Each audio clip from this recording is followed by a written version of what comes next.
আজকে সকাল থেকে দুপুর পর্যন্ত কি করলাম না করলাম তো সেই সব নিয়েই থাকছে আজকের ব্লগ। তো হ্যালো এভরিওয়ান, কী অবস্থা সবার, কেমন আছেন? আশা করছি সবাই অনেক ভালো আছেন। তো আজকে ঘুম থেকে সকালবেলা উঠেই ফ্রেশ হয়ে চলে গেলাম রান্নাঘরে চা বানাতে।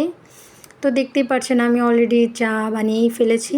সকালবেলা যেন চা না খেলে দিনটাই শুরু হইতে চায় না, তো এই জন্য ফার্স্টে আমাকে চাই বানাতে হয়। তো চাটা অনেক বেশি ভালো হয়েছিল বানানো। তাছাড়া আমি কিন্তু অনেক ভালো চা বানাতে পারি। তো যাই হোক, সবাই অনেক ভালো বানাতে পারে, এটা আসলে ক্রেডিট নেওয়ার কিছু নাই।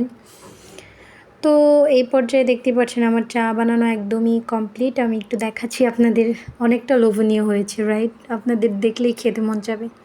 তো যাই হোক, আমি চাটা শেষ করে চলে গেলাম ব্যালকনিতে। আমি কিছু গাছ লাগিয়েছি, সেখানে একটু যত্ন নিতে একটু পানি দিয়ে দিলাম গাছে।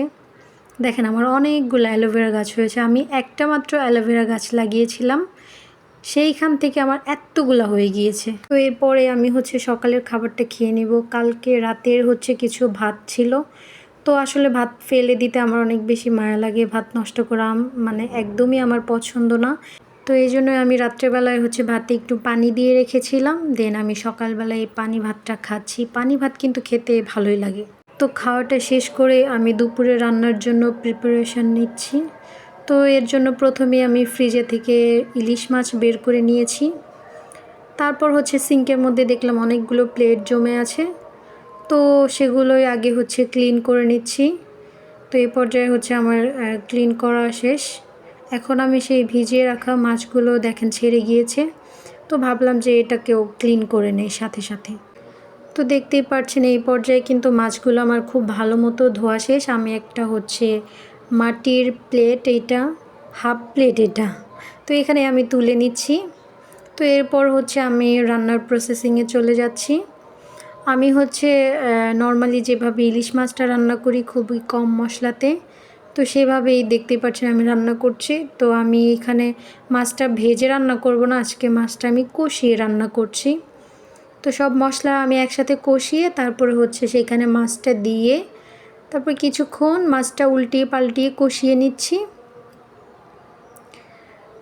তো এইভাবে ইলিশ মাছটা রান্না করলে শুধু ভালো লাগে। তাছাড়া অন্য কোনো মাছ এইভাবে রান্না করলে আমি একদম খেতে পারি না, কারণ যে কোনো মাছই আমার কাছে কড়া ভেজে রান্না করলে সেটা মজা লাগে।